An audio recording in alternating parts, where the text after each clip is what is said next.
तो यहाँ पे आपको सबसे पहले एक पतला सा प्लास्टिक ले लेना है और उस पतला सा प्लास्टिक के माध्यम से किसी भी एक कॉर्नर से आपको पैनल के पीछे से हल्का कॉर्नर को इस तरीके से ढकेल देना है। उसके बाद धीरे धीरे चारों साइड का जो टेप है वो पैनल और जो फ्रेम है वहां से अलग कर लेना है। नमस्कार दोस्तों, एक्सपर्ट टेक्नीशियन यूट्यूब चैनल में आपका बहुत बहुत स्वागत है। आज हमारे पास एक रियलमी का एलईडी टीवी रिपेयर होने के लिए आया हुआ है, जिसके अंदर का जो डिस्प्ले है वो हमें बदलना है, क्योंकि इसके अंदर का जो डिस्प्ले है वो खराब हो चुका है और कस्टमर ने बताया है कि इस टीवी को पहले भी 2-4 जगह पे दिखा चुका है। वहाँ पे जो डिस्प्ले का रेट है बहुत ही ज्यादा बता रहा था। फिर हमारे पास आया हुआ है इसका डिस्प्ले को बदलने के लिए। तो एक फ्रेमलेस टीवी का डिस्प्ले को बदलने के लिए क्या क्या प्रोसेस को फॉलो करना होता है और कौन सा पैनल हम इस टीवी के अंदर लगाएंगे, आज के इस वीडियो के अंदर विस्तार से देखेंगे। उसके साथ ही साथ अगर हमें इसके अंदर कुछ भी मॉडिफिकेशन करना पड़ेंगे वो भी मैं आपको प्रैक्टिकली दिखाऊंगा। इसमें क्या होगा कि इन फ्यूचर में जब भी आपके पास इस टीवी या इस टाइप का टीवी आएंगे तो आपको बहुत ही आसानी हो जाएंगे एक डिस्प्ले को बदलने के लिए। तो यहाँ पे सबसे पहले हम लोगों को टीवी का बैक साइड को खोल के देखना पड़ता है कि किस टाइप का इसके अंदर जो बोर्ड लगा हुआ है। उसके साथ ही साथ हमें यह भी देखना पड़ता है कि इसके अंदर जो पैनल लगा हुआ है वो किस नंबर का पैनल लगा हुआ है। उसके बाद ही हमें डिसाइड करना होता है कि कौन सा पैनल इसके अंदर लगेगा। तो सबसे पहले जब हमें इसके पीछे या बैक साइड को खोल के देखा, उसके बाद इसका स्पीकर का भी जो कनेक्शन था खोल के निकाला, तो यहाँ पे हमें ये देख सकते हो सिंगल कॉप का सीसॉट कंपनी का पैनल हमें देखने को मिला। और ये पैनल का जो थोड़ा सा साइज है ना, थोड़ा सा छोटा है। अगर आप इसके जगह पे एलजी का पैनल को लगाने जाओगे तो थोड़ा सा दिक्कत हो जाएंगे, क्योंकि ये बॉर्डरलेस पैनल है और बॉर्डरलेस पैनल के अंदर अगर ये वाला पैनल लगा हुआ है खास करके, तो आप जो है इसी नंबर को पैनल को आपको लगाना पड़ेगा। किसी किसी टीवी में एलजी या उस टाइप का पैनल सपोर्ट हो जाती है, लेकिन मैक्सिमम केसेस में हमने देखा हूं कि अगर इस टाइप का या इस नंबर का पैनल लगा हुआ है तो आपको यही वाला पैनल को लगाना पड़ेगा। चलिए हम सबसे पहले क्या करते हैं कि पैनल को बाहर निकालते हैं। तो पैनल को बाहर निकालने के लिए सबसे पहले आपको क्या करना पड़ेगा, बॉर्डरलेस पैनल के जो बैक साइड में है ना टेप से चिपका हुआ रहता है, तो वो भी हमें देखना पड़ेगा। उससे पहले जितने भी गंदगी आपके टीवी के अंदर रहेंगे वो सारे के सारे आपको क्लीन करना पड़ेगा। क्यों क्लीन करना पड़ेगा? क्योंकि जब भी आप इसके अंदर नया पैनल को इंस्टॉल करोगे ना, उस टाइम जो डस्ट है पैनल के अगर पीछे चले जाएंगे तो पैनल को लगाने के बाद हमें नॉइस देखने को मिलेंगे और डस्ट हमें दिखाई देगा पैनल के ऊपर। तो अब हमें इस पैनल को बाहर निकालने के लिए जो मैंने एक प्रोसेस में पर्सनली यूज़ करता हूँ वो मैं आपको दिखाता हूँ। तो यहाँ पे आपको सबसे पहले एक पतला सा प्लास्टिक ले लेना है और उस पतला सा प्लास्टिक के माध्यम से किसी भी एक कॉर्नर से आपको पैनल के पीछे से हल्का कॉर्नर को इस तरीके से ढकेल देना है।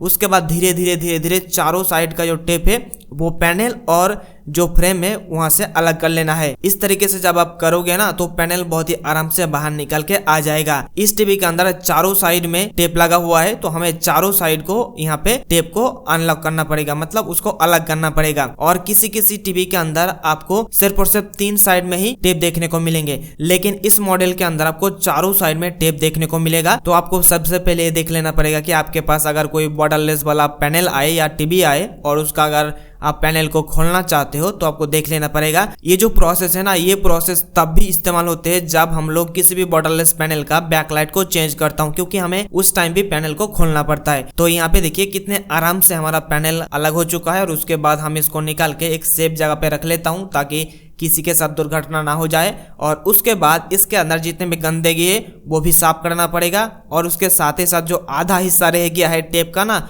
वो भी हमें उठा के फेंकना पड़ेगा। यहाँ पे देखिए चारों साइड में जो टेप का आधा हिस्सा था वो चारों साइड में रह गया है, तो उसका उठाना भी बहुत ही ज़्यादा आसान काम है।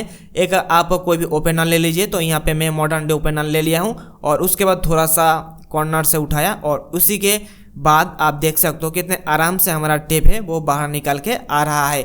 ऐसे ही आपको प्रोसेस करके चारों साइड का टेप को उठा लेना है। और टेप को उठाने के बाद आपको सारे जगह को अच्छे से क्लीन कर लेना पड़ेगा, क्योंकि हमें यहाँ पे दोबारा टेप को बिठाना पड़ेगा। अगर दोबारा टेप को नहीं लगाएंगे तो हमारा जो पैनल है वो बाहर निकल के आ जाएगा और फ्रेम के साथ चिपके नहीं रहेगा। इसलिए हमें चारों साइड का टेप को बहुत ही आसानी से और क्लीन तरीके से हटाना पड़ेगा। इसके बाद हम क्या करेंगे कि इसका बैकलाइट को चला के देख लेंगे कि इसके अंदर कोई भी गंदगी है या नहीं, ये हमें देखने को मिल जाएगा। जैसे कि आप यहाँ पे देख सकते हो थोड़ा सा आपको अंदर के साइड गंदगी देखने को मिल रहा है, तो हम इसको भी क्लीन कर लेंगे। तो क्लीनिंग का प्रोसेस बाद में दिखाऊंगा। फिलहाल के लिए मैं इसके ऊपर एक पैनल को बिठा के देख लेता हूं, क्योंकि हमारे पास सेम टू सेम बिल्कुल सेम टू सेम नंबर का पैनल है। क्योंकि हम अपने पास इस पैनल को हमेशा स्टॉक में रखता हूं, क्योंकि इसके जगह पे कोई दूसरा पैनल को अगर हम लगाने जाएंगे तो हमें बहुत ही ज़्यादा मशक्क़त का सामना करना पड़ता है। इसलिए मैं सेम टू सेम नंबर का पैनल को हमारे पास स्टॉक में हमेशा रखता हूँ। अब यहाँ पे LVDS केबल को लगा के पिक्चर चेक कर लेता हूँ, ताकि इसमें क्या होगा कि हमें पता चल जाएगा कि पैनल के अंदर कोई भी प्रॉब्लम है या नहीं। उसके साथ ही साथ हमें यह भी पता चल जाएगा कि टीवी के अंदर जो पहले से मदरबोर्ड लगा हुआ है उसके अंदर कोई प्रॉब्लम रहेगा या नहीं। अगर हम इसको पैनल को चिपका देंगे फाइनली, उसके बाद अगर हम टेस्ट करेंगे उस टाइम अगर कोई भी गड़बड़ी हमें देखने को मिल जाए तो हमें बहुत ही ज़्यादा प्रॉब्लम का सामना करना पड़ेगा। इसलिए आप देख सकते हो पैनल को लगाने के बाद ग्राफिक्स भी आ गया है। रियलमी टीवी बहुत ही बढ़िया तरीके से हमें दिखाई दे रहा है। अब आगे आप इसको जाने देता हूं और उसके बाद जब इसके अंदर पूरा डिस्प्ले पर ग्राफिक्स आ जाएंगे तब हम इसको निकाल के इसके अंदर टेप लगाएंगे। और टेप लगाने के बाद इस पैनल को इस टीवी के अंदर बिठाने से पहले या इसके अंदर इंस्टॉल करने से पहले हमें और एक काम करना पड़ता है जो कि बहुत सारे लोग नहीं करते हैं, जिसके कारण हमें डिस्प्ले पर अच्छे से पिक्चर नहीं देता है। तो इसको हम बाद में आपको बताता हूँ। यहाँ पे सबसे पहले जो टेप था वो टेप मैं लगा देता हूँ। इसको बोला जाता है डबल साइडेड टेप। ये टेप आपको इजीली मार्केट से मिल जाएंगे। दीप इलेक्ट्रॉनिक्स लैब ऑनलाइन स्टोर से भी ये वाला टेप आपको मिल जाएंगे मार्केट में। दोस्तों ये जो टेप है ना आपको साइजेस के हिसाब से में मिल जाते हैं, लेकिन मैं साइज के हिसाब से टेप को नहीं लेकर आता हूँ, क्योंकि पता नहीं है ना कब कौन सा साइज का टीवी हमारे पास आ जाएगा। इसीलिए मैं इस टाइप का टेप को रखता हूँ। चाहे आपके किसी भी साइज का टीवी हमारे पास आ जाए, उसके अंदर बहुत ही आराम से मैं इस टेप को लगा सकता हूं। और ये टेप जो है ना बहुत ही बढ़िया तरीके से काम करता है। मैं 6-7 साल से इसी टेप को मैं यूज़ कर रहा हूं, लेकिन आज तक सिर्फ और सिर्फ एक ही टीवी ऐसा आया है जिसके अंदर पैनल को लगाने के बाद साइड से लाइट दिखाई दे रहा था, लेकिन उसके बाद कोई भी नहीं आया है आज तक कि हमें कोई भी प्रॉब्लम दिखाई दिया है। तो आपको ये जो टेप है ना, टेप बहुत ही आराम से चारों साइड में लगाना पड़ेगा। अगर आप थोड़ा सा भी टेप को इधर उधर कर दोगे तो उसमें क्या होगा कि जब आप पैनल को इसके ऊपर लगाओगे ना तो पैनल के साइड में से आपको लाइट दिखाई देगा। ऐसे में आपको दुकान पर अगर नहीं देखने को मिलेगा ना, तो जब आप कस्टमर के घर पे डिलीवर कर दोगे उसके बाद जब आप कस्टमर रात के अंधेरे में टीवी देखेगा तो साइड में से लाइटिंग या साइड में से जो बैकलाइट का जो लाइट है ना वो दिखाई देता है। तो उस चीज़ से छुटकारा पाने के लिए आपको इस काम को बहुत ही आसानी से और हल्के हाथों से आपको करना है और उसके बाद बहुत ही अच्छे तरीके से टेप को लगा देना है। तो मैं जल्दी से चारों साइड में टेप को लगा देता हूं और उसके बाद जो काम करना है कि पैनल को किसी भी टीवी के अंदर फिट करने से पहले आपको क्या काम करना पड़ेगा ये भी आपको देखना बहुत ही जरूरी है। तो यहाँ पे 2 साइड में टेप लग गया है, अब बाकी रह गया है बाकी 2 साइड में।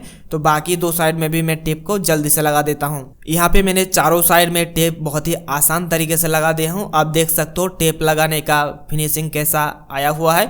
इसी तरीके से आप टेप को लगा सकते हो। चारों कॉर्नर आपको अच्छे से देख लेना पड़ेगा। टेप एक दूसरे के ऊपर उठा होना नहीं चाहिए। अगर आपको ऐसा लग रहा है कि टेप एक दूसरे के ऊपर चढ़ गया है तो वो आपको फिक्स कर लेना पड़ेगा, नहीं तो पैनल अच्छे से नहीं सेट होगा। यहाँ पे देखिए हमने नया पैनल को उठाया हूँ और उसके बाद इसके बैक साइड में एक प्रोटेक्टिव फिल्म दिया रहता है। प्रोटेक्टिव फिल्म मतलब आप हाथ से उठाओगे मतलब टच करोगे तो जो हाथ का जो निशान है ना वो पैनल के ऊपर ना आ जाए, इसलिए पैनल के दोनों साइड में ये प्रोटेक्टिव फिल्म दिया रहता है। अगर आप इस फिल्म को नहीं उठाओगे तो पैनल का लाइफ जो है कम हो जाती है। इसलिए आपको नया पैनल बिठाने से पहले, इंस्टॉल करने से पहले आपको ये फिल्म उठाना बहुत ही जरूरी है। चाहे आप ऊपर का उठाओ चाहे ना उठाओ कोई प्रॉब्लम नहीं है, कोई मतलब नहीं है, लेकिन आपका पीछे का जो फिल्म होंगे वो आपको उठाना ही पड़ेगा। यहाँ पे देखिए पैनल को यहाँ पे एकदम बिल्कुल सही तरीके से हल्के हाथों से आपको चिपका देना है। और उसके बाद हमने जो टेप को इसके अंदर इंस्टॉल किया था तो टेप के ऊपर फिर एक पतला सा फिल्म दिया हुआ रहता है, वो भी हमें उठाना पड़ेगा।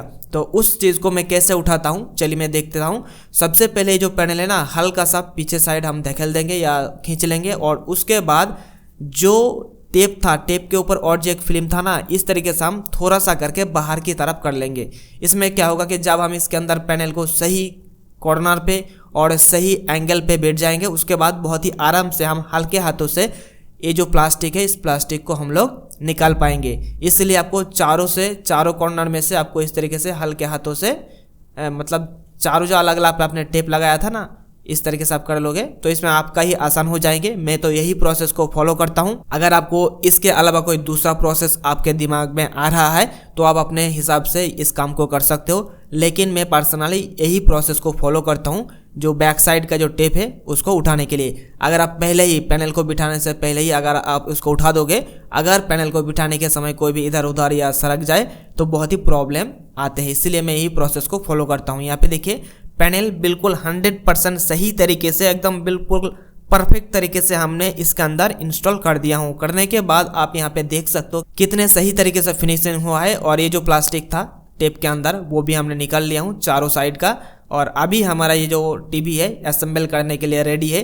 तो यहाँ पे मैं एक पॉइंट कहना चाहूँगा कि पैनल को बिठाने के बाद या इंस्टॉल करने के बाद बाकी जो एक काम होता है ना असेंबल करने की, ये असेंबल करने का काम अगर अपने हड़बड़ी से किया या जल्दी से करने गया, इसमें आपका नुकसान होने की 100% चांस रहता है। इसलिए आप असेंबल का काम बहुत ही सावधानी से करें, बहुत ही हल्के हाथों से करें, जल्दबाजी ना करें। जल्दबाजी करने जाओगे तो पैनल भी टूट सकता है या पैनल का जो कॉफाइसी है उसमें भी चोट लग सकता है। इसलिए आपको बहुत ही सावधानी के साथ ये काम करना पड़ेगा। अब पैनल का जो पीसीबी था वो पैनल का पीसीबी हमने बहुत ही आराम से यहाँ पे LVDS केबल को लगा दिया हूँ। अब बारी आते हैं बाकी जो इसका हिस्सा था वो भी मैं लगा देता हूँ। और उसके बाद मैं इसके अंदर सप्लाई देके चालू करके देखता हूँ कि इसके अंदर ग्राफिक्स हमें कैसा दिखाई देता है।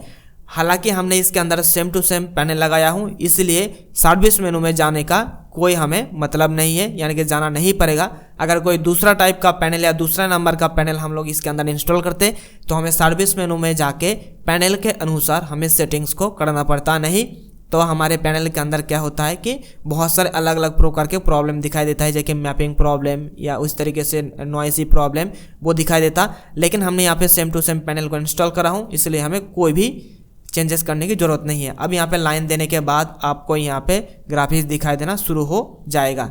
चलिए थोड़ा सा यहाँ पे देखिए Realme TV लिखा आ गया है और बोल भी बिल्कुल परफेक्ट तरीके से आ गया है। तो मेरे ख्याल से आपको पता चल गया है कि कैसे एक बॉर्डरलेस टीवी का पैनल को रिप्लेसमेंट किया जाता है। कौन सा पैनल लगाओगे तो सबसे इजी प्रोसेस के माध्यम से या इजी तरीके से ये पैनल रिप्लेसमेंट हो जाएगा। अगर आपके मन में इस वीडियो को लेकर कोई भी सवाल सुझाव या कोई कंफ्यूजन है, नीचे कमेंट करके हमें जरूर बताइएगा। आपका कमेंट का रिप्लाई बहुत ही जल्द किया जाएगा। हो सके तो आपके कमेंट के ऊपर एक वीडियो भी बना दिया जाएगा। और अगर आप LCD LED TV रिपेयरिंग का काम शुरुआत से सीखना चाहते हो, आपको LCD LED TV रिपेयरिंग के बारे में कुछ भी नहीं पता है, तो हमने एक आपके लिए किताब बनाया हूँ। इस किताब को लेकर आप शुरुआत से LCD LED TV रिपेयरिंग का काम सीख सकते हो। नीचे डिस्क्रिप्शन में लिंक दिया हुआ है। अगर आप गूगल पे जाकर सर्च करोगे LCD LED TV repairing guide ebook by Deep electronics lab, वहाँ से भी आप मिल जाएंगे या वहाँ से भी आप ले सकते हो।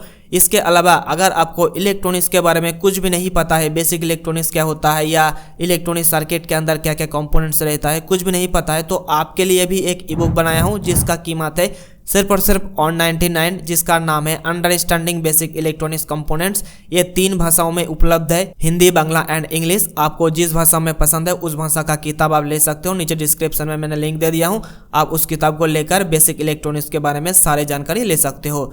तो अगर आपको वीडियो पसंद आए तो वीडियो को लाइक करके वीडियो को सारी जगह पर शेयर कर दीजिए। और इसी प्रकार के वीडियोस अगर आप आगे आने वाले दिनों में देखना चाहते हो तो चैनल को सब्सक्राइब करके जुड़े रहिए।